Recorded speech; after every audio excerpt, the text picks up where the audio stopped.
Château, les Carmaux-Briand, Château, la Conseillante, Château Gruau-la-Rose, Château Latour, Château Palmer et Château d'Yquem, en collaboration avec la Cité du Vin, vous présentent un événement exceptionnel, l'appel de la vigne.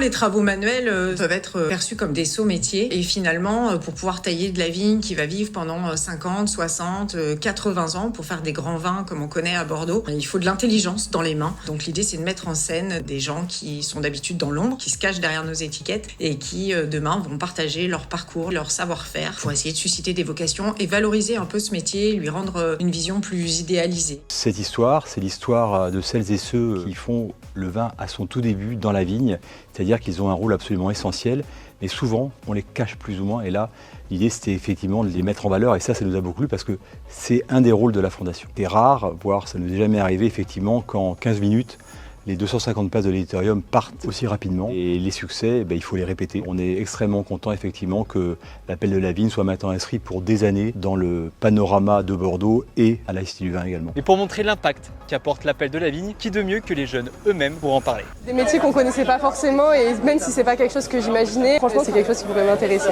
J'ai beaucoup apprécié que ce regard croisé s'adresse à des jeunes et des jeunes qui n'ont pas encore trouvé leur voie, et je trouve que c'est une façon formidable de les toucher, de les éveiller. Il y a plusieurs anecdotes qui m'ont marqué, il y en a une que j'ai trouvée assez touchante et marrante, en fait c'était le sécateur d'or. L'histoire de transmission, de les voir ensemble, émouvantes, drôles, c'était un régal de les voir ensemble.